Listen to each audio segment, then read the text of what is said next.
Hi, Leo. Welcome to your February 2016 General Tarotscope. It's Rena here. So, there's going to be a lot of focus on your sixth and seventh houses. And the sixth house is a house of daily routines, it's health, it's diet, therefore, it's Virgo's natural house. So, all that Virgo stuff that's about making lists and organizing. And as the month begins, you have Mercury in this house. During the Mercury retrograde that just recently, mercifully, um, is over with, it went direct in your sixth house of health. And so most of the retrograde, except for that first day, was you rethinking your health and maybe doing a diet, something like that. And as it goes direct, Mercury will be causing you to be focusing on that, maybe researching what kind of things will make you healthier. And then around mid month, it goes into your seventh house of long term relationships. So you may be talking to somebody that is a partner. Maybe if you've been estranged, you'll be on the phone with one another. When Mercury went retrograde, it was at 1 degree of Aquarius. So this might have been a time when you did hear from them initially, and now you might be going back and talking to them. And Venus will also be in this seventh house on the 16th of February. And this adds a lot of harmony to marriages, long term relationships, especially if there's been some kind of rupture. Until the 17th, when Venus is in your sixth house, it's a great time to try to do things that relate to health, maybe buying objects. I was going to say treadmill, but I think treadmills are idiotic. How about, I just think they are because they're like, or those machines that you climb stairs. Why don't you just climb some damn stairs? You know? Sheesh. But in any case, this might be really good for you to find ways to bring beauty into your daily life in some way and make it harmonious, make it easy to accomplish. If you have certain goals that you're trying to set and certain schedules that you need to get in place, Venus just adds grace to this. Well, you do have Mars in your fourth house all month long. So the fourth house is a house of home and family, and there may be some issues surrounding your family of origin where there is conflict by, in some cases, it could have to do with wills because the sun is going into the eighth house on the 19th of February, and the eighth house relates to other people's money, and inheritances is one of those items that the eighth house can represent, especially since the eighth house also deals with death. So, if this is the case for you, make sure that you do not come across as too aggressive with your family because that could lead to long term alienation that you don't really want. This can also relate to you renovating your home and doing a lot of work, and therefore the activity that Mars represents is being directed to the physical house itself. Saturn has been in your fifth house. It's going to be there until 2017. And in the sign of Sagittarius, this means that it's forming a friendly angle to you, being a fellow fire sign. The only thing is that the fifth house is your natural house, and one of the things it deals with is romance. So if you are single, you may find that you're either much more serious about love affairs than you previously were. You may not be so footloose and fancy free, and you might want to actually settle down right away and not just keep dating or getting busy with somebody. And it also could mean that you just don't feel it right now in terms of having a good time. You're much more serious than you typically are because the fifth house also relates to amusements, pastimes, hobbies, and you may feel like you want to get down to brass tacks a lot. And this may be because Jupiter, the planet of luck and expansion, is in your second house of earned income. So it's blessing you, but it's money that you're earning. So this means you have to actually roll up your sleeves and do something about it in order to obtain this money. So maybe you're just much more driven career wise than you typically are.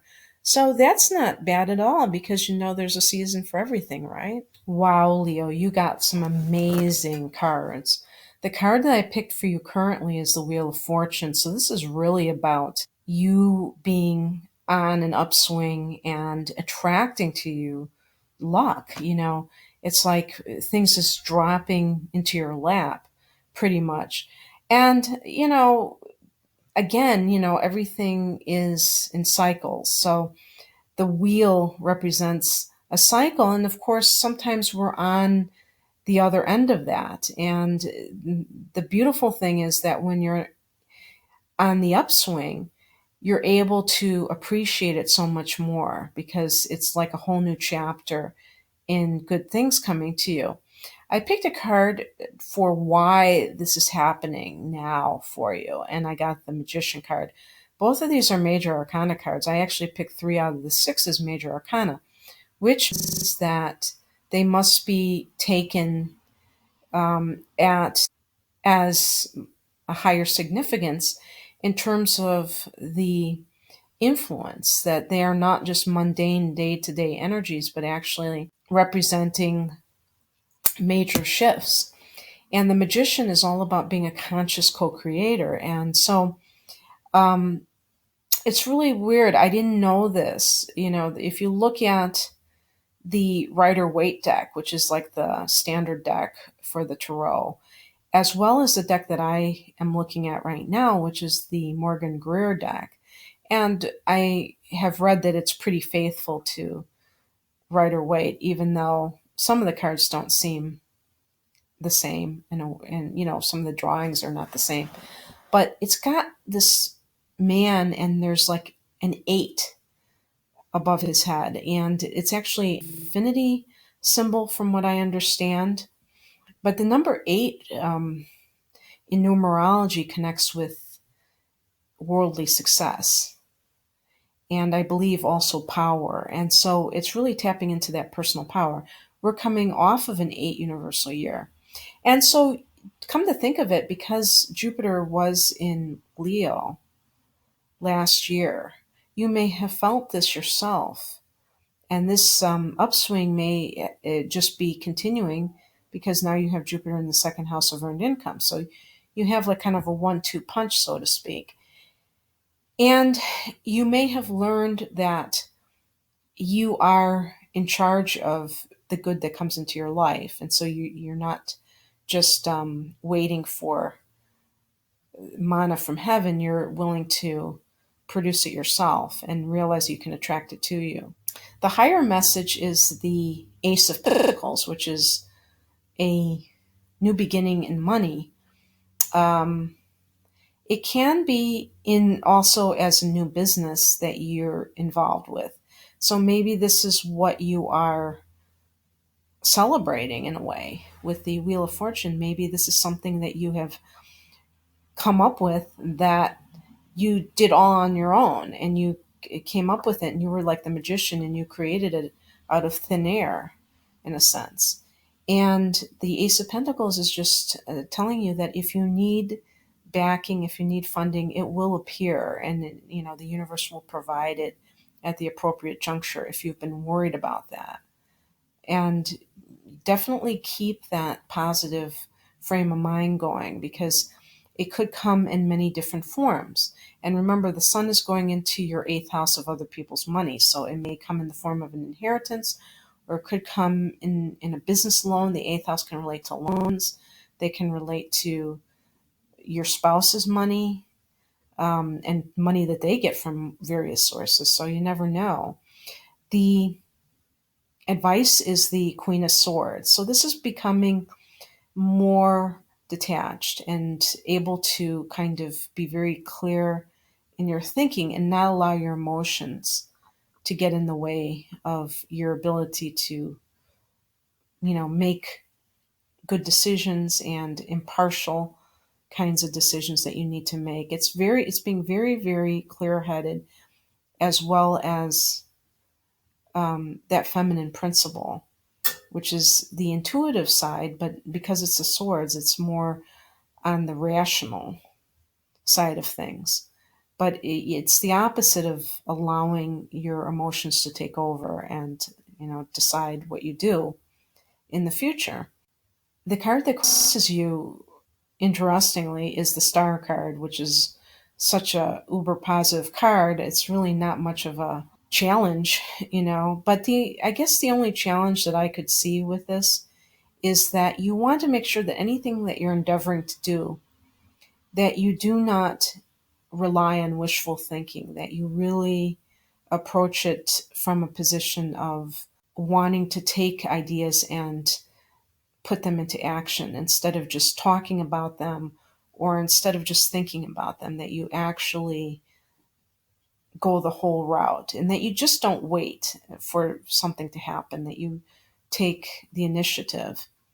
And the outcome is actually the Five of Pentacles, which is kind of to me, it's kind of a crappy card because it relates to poverty consciousness. And so in the outcome, I think that it's more a word of the wise in terms of any kind of residue of negative messages that you received when you were younger that still may kind of rattle through your head from time to time, that deal with lack consciousness.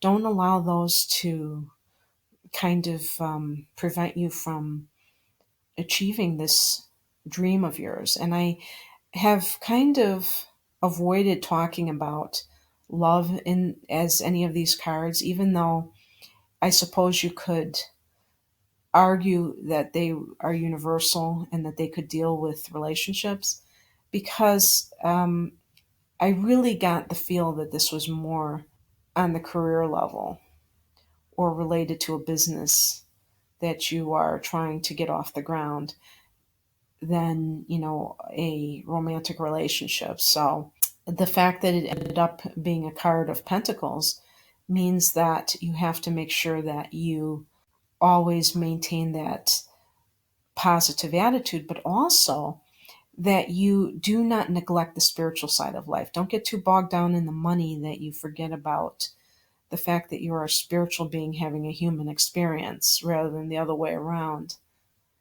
Okay, Leo, well, I hope you enjoyed this reading. Obviously, it's a general reading, and if you'd like something personalized using your birth data along with the tarot, please click on the link below and take care of yourself. Bye.